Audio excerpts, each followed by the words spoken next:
What's going on, guys? Junior's Fishing Company with a little jig today. So I had a buddy who loves to use live bait, uses a ton of Euro larva, waxworm, stuff like that. And he asked me to tie him up a couple waxworm patterns that he could use. And so I fiddled around quite a bit. I've got 3 or 4 that I'll kind of show you at the end. And I'm going to tie one that I haven't really tied yet. It's just going to be a little bit different than what I'll show you at the end. In the vise right now, I've actually got an Ahrex. This is just a freshwater 525. This is actually a dry fly hook. I believe it says super dry barbless. So I'm using a dry just because I really chose this hook based off of the bend as opposed to really what kind of hook it is. I don't care if it's meant to be used as a dry fly hook. I've got a 5/32 tungsten bead on here. This is a I believe it's a firehole matte black, just a pretty typical tungsten bead, but firehole are probably my favorite beads. So what I'm doing here is I'm actually leaving my tag end in. You can see this is a lot of tag end. That's going to be my ribbing. I've gone back and forth. I've done a couple with ribbing that, you know, your traditional monofilament ribbing, but I kind of like how this has turned out. So the first thing I'm going to do, I've got some just Kiley's nymph skin.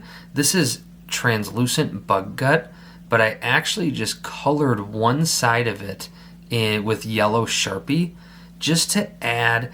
Waxworms aren't exactly super yellow, but I kind of wanted to get this bait to be a little bit more yellow than anything.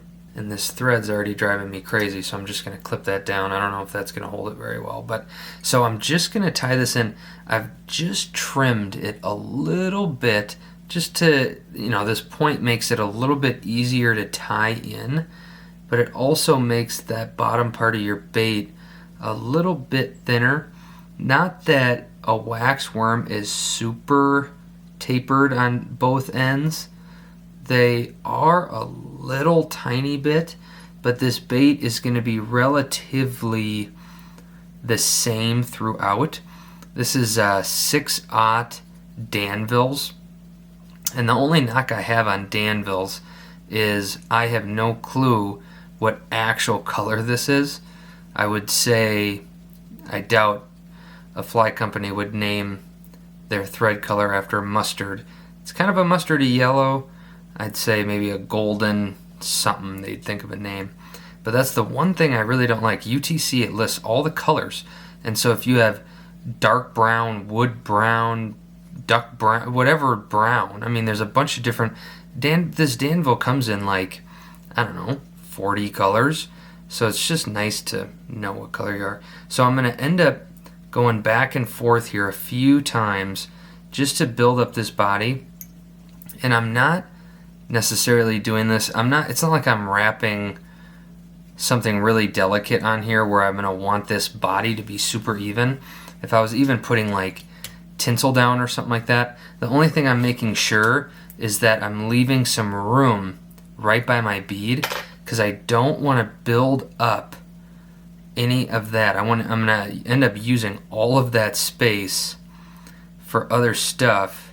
I'm actually going to put a little CDC collar on this at the end, just because I think, again, waxworms, right? They don't really have these huge legs, but I wanted to add just a little bit of something at the end. So again, I'm just coming back down here a bunch of times, just trying to think of stuff to say while I'm doing this. And these aren't perfect wraps, but I'm not worried about that because that nymph skin's just gonna lay relatively flat. I'm gonna put a little bit of UV on here, just bone dry, just a tiny bit. You kind of have to choose if you're gonna do a bait that's gonna have that ribbing show, like a little bumpy, or if you want this bait to be more flat. That's just a decision you're gonna have to make. I kind of like it to be a little bumpy, but not crazy. So I'm gonna have 2 threads on each side of this. So I gotta wrap this carefully. I'm gonna wrap this really, really tight. I'm gonna be a little careful on these first couple wraps, just because, I mean, this stuff you can pull this stuff pretty good. I just don't want to pull it out. I'm going to do pretty wide turns on this. I don't want a ton, you know, when you overlap this, it leaves that little bump, and that's where you end up putting your ribbing. But I just don't like baits that have a ton of that, and I don't really care if this is super even either. I personally like a little bit of more of a messy bait than anything. You can rewrap this 4 or 5 times and get it to be perfect, but I just try to have a little bit more of a gap in between those spaces, and so it ends up being just a little bit messier, which is fine. So I'm gonna, again, I left that space right here because this is the first thing I'm putting down, and I'm gonna end up, I mean, that thread's not gonna take up any room when I ribbit, and so I'll just get that wrapped down. I can get that trimmed off, put a little pressure on here, and it'll kind of just suck right into there. So I'm going to get this ribbing, and I could grab some hackle pliers or something like that. Maybe I will, just because I want this tight on there. So I'm just going to get my hackle pliers, and I'm going to wrap this around. It might be blurry, but I'm going to wrap this around it once, because now this is going to be nice and tight. And I'm just going to start right at the bottom, and I'll come right up here. Again, it doesn't have to be perfect. Go right over that. That's 1. I don't know, I'll probably do 7 or 8 of these maybe. There's 2. There's 3 right there. I wanted to make these a little bit wider. And this thread is a lot thinner than a monofilament, so your ribbing isn't going to be as pronounced as it would be if you used like a 6/1000 or whatever monofilament you choose to use. It's not going to be as prominent, so, which is fine. I don't want that to be kind of a standout of my bait. I'm just going to bring this up. There isn't much pressure on this thread, but just to make sure that it's down, then I can just come in here and trim that off. So I've got my bone dry. I'm not going to put down my CDC or anything like that until I get this bone dry down. Just going to come here. I'm just going to put a little bit around this bait, just enough. I'm not even going to cover the whole bait. I'm just putting that down. Then I can grab a little bodkin, clean your bodkin first, and that's how I'm just going to spread this stuff, because I want to make sure I get all of it, but I don't want some crazy amount, because I want there to be just a few bumps on there. I could add a couple layers of this and it would totally smooth out, but if you make 15 of these, maybe you do half and half or something like that. And this really won't take long to cure at all. Just a couple spins around, that should be good. And so you can see it's not crazy yellow with this yellow thread and the yellow marker, but it's not overly yellow. I'm not sure if you can buy nymph skin that's yellow. You can obviously buy yellow latex, but I don't know if Kiley's nymph skin comes in that color. But so what I'm going to do, I've got just this CDC. This is just Nature Spirit, just pretty run-of-the-mill CDC. I mean, this was only $4. You can spend $20 on a bag of CDC. So I just got, that's olive, and what I did was I just have these little super cheap, I think I got these on Amazon, these little like chip clip things. It's really small and it's got a pretty fine mouth on it. And so I just put half of that feather in there and trimmed it off. And you don't have to do a dubbing loop here.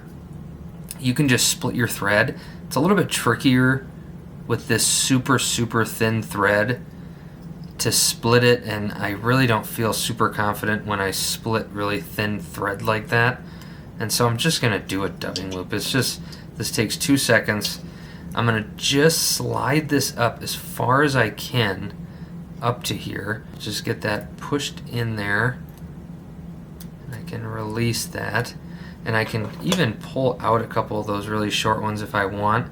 I'm just gonna get these pushed up nice and close.